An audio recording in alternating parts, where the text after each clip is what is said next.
comment, en faisant évoluer nos entreprises, en les faisant bien fonctionner dans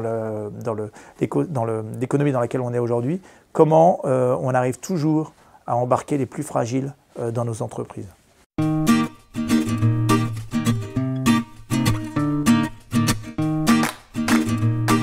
Je trouve qu'avec le télétravail, on met vraiment l'homme au centre.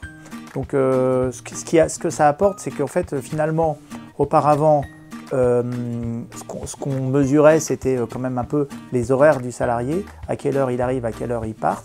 Et là, maintenant, en fait, on laisse le salarié organiser son temps.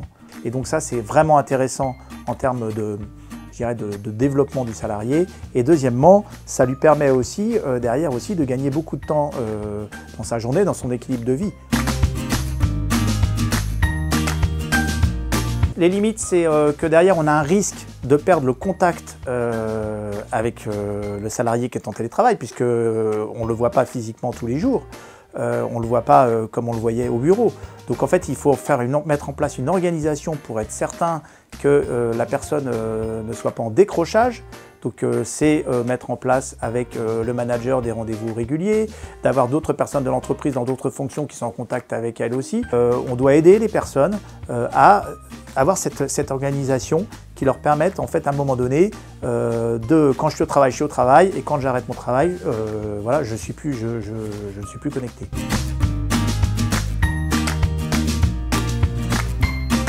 Ce qu'on peut faire pour inclure les plus fragiles, c'est de simplifier l'accès à la technologie et de le rendre accessible avec des applications qui sont pas trop complexes. Et là-dessus, on a pas mal amélioré. On n'a pas arrêté d'améliorer ces derniers temps l'ergonomie utilisateur. Aujourd'hui, on peut utiliser un logiciel sans formation. Avant, ça n'existait pas. Il y a 10 ans, on ne pouvait pas utiliser un logiciel sans avoir une formation parce qu'on était incapable de le faire. Aujourd'hui, on a développé vraiment l'ergonomie.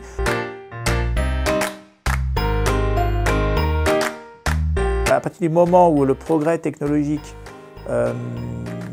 améliore la vie de l'homme, parce qu'en fait elle lui permet de travailler dans des meilleures conditions, où elle permet, je dirais, de créer plus de valeur en éliminant des fonctions, enfin des métiers qui peuvent être peut-être plus pénibles.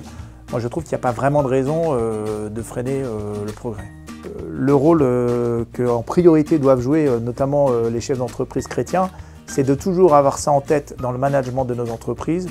Comment, en faisant évoluer nos entreprises, en les faisant bien fonctionner dans l'économie dans laquelle on est aujourd'hui, comment on arrive toujours à embarquer les plus fragiles dans nos entreprises.